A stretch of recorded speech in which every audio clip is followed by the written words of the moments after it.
Alright guys, welcome back. I finished up Thronebreaker event quest on one of the accounts. Pick up the entrance ticket into the Paragon Gauntlet, and the extra rewards for the Primordial Dust are only just to complete it without using a choice node. There is no specific saga champions that you need to use.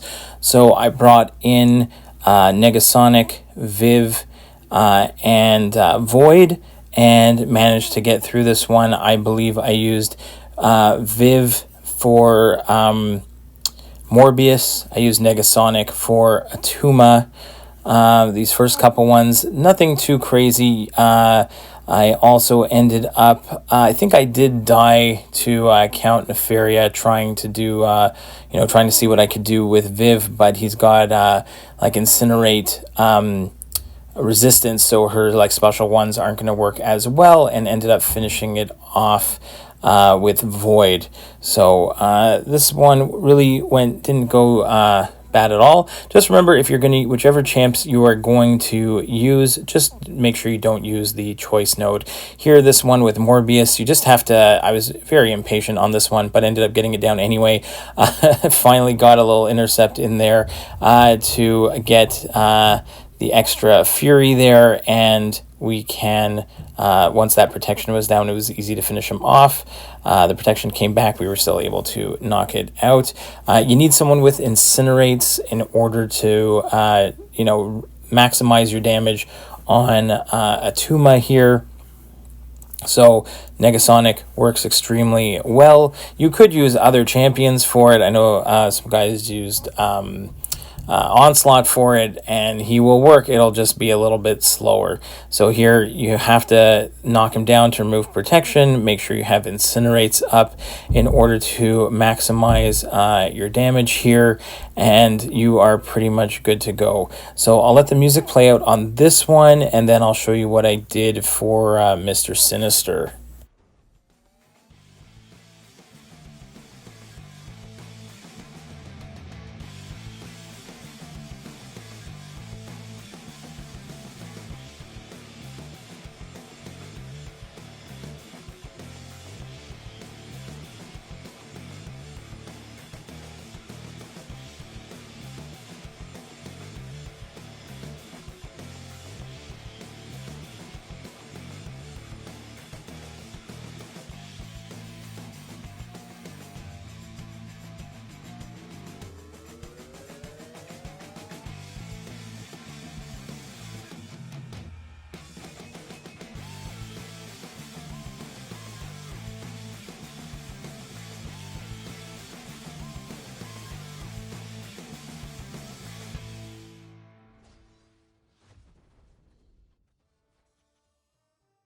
All right, next we go to, when you get to the selector here, just do skip choice node.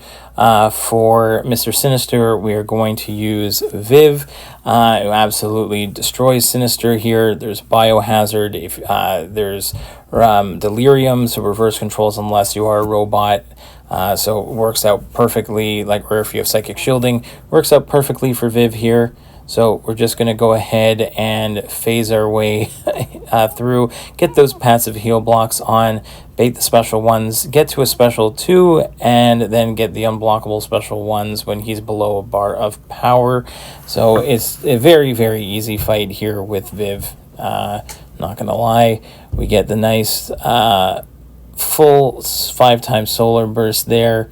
And now we're just going to get to a bar of power while he is below a bar of power. So let him throw that special one, and then we can cycle through a couple unblockable special ones here. It's 1, 2, and that's all we need. Okay, next up, I actually end up using Viv for Red Skull as well.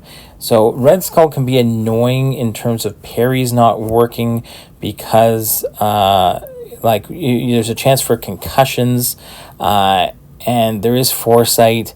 But the main thing that you want to avoid is auto block, obviously. And every time you cycle through an attack, you want to go light ender, then medium ender, and then just keep rotating between light and medium ending combos, and that will prevent you from getting auto blocked. Also, after his special, obviously wait out that green timer until the auto block is done. Then I can go ahead and phase again to get my openings, and I'm just going to keep rotating between light and medium ending combos. There I get my nice solar bursts, the full 5 times solar burst there. I'm going to wait out the green auto block timer again after a special one, and then I am going to get another medium ending combo, then go back to a light.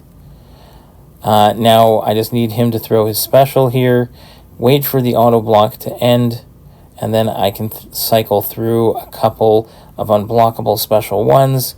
So that's 1, 2, and 3 in a row, and then we're almost done. We just got to go in for a couple more combos here and see if we can finish this guy off. So another special one. We're just going to wait out the auto block timer. Again, continue cycling through our light and medium ending combos. Drop that special 2, and he's done. So nice clean fight there with Viv against Red Skull.